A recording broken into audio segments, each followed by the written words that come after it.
Voici une ombrière que l'on peut observer devant les gares, les supermarchés et les aéroports. Dans cette capsule, on va essayer de calculer la réaction aux appuis de cette ombrière.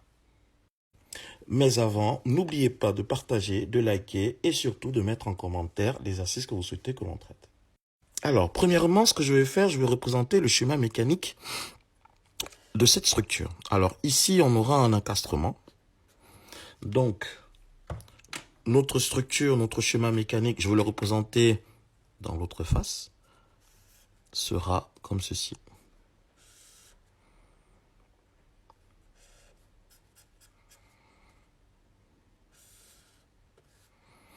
Et alors, ici, je peux mettre les charges ponctuelles, d'accord? C'est-à-dire les efforts que vont renvoyer les pannes au niveau de cette poutre. Mais moi, je vais mettre des charges réparties. Je vais dire qu'il y a une continuité des efforts des pannes.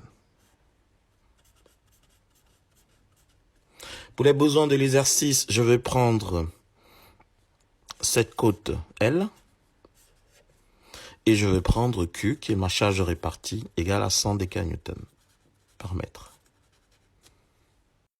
Alors, les réactions aux appuis. Ici, on a un encastrement. Donc, ici, je vais appeler ce point le point A, le point B, et ici, le point C.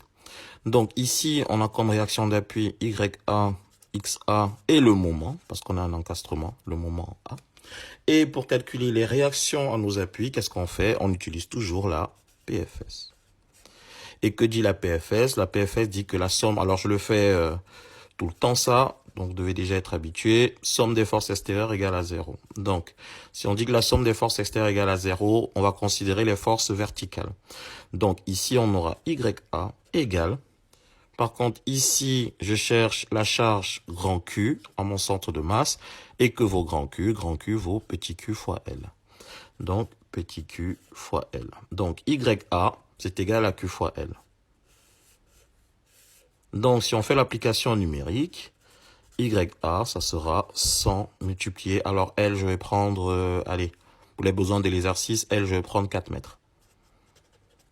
Donc, 100 fois 4 et on va tomber sur 400 décanewtons. Ça, c'est ma première réaction.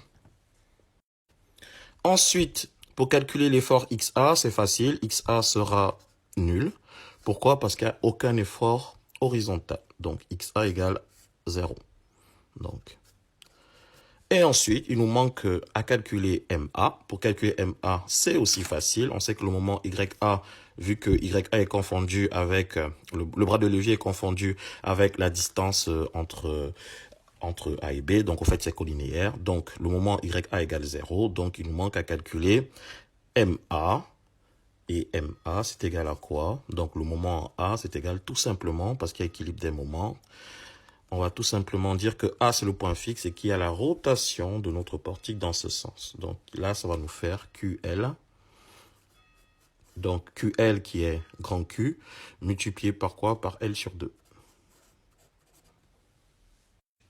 Et si vous faites l'application numérique, vous allez tomber sur, donc déjà j'encadre ça, vous allez tomber sur 100 fois, alors c'est 4 fois 4, ça va faire 16, 16 divisé par 2, ça va faire 8. Donc ça va faire 800 décanewtons mètre. Alors je vais l'écrire ici, je crois que vous ne voyez pas.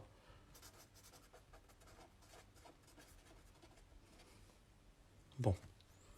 Donc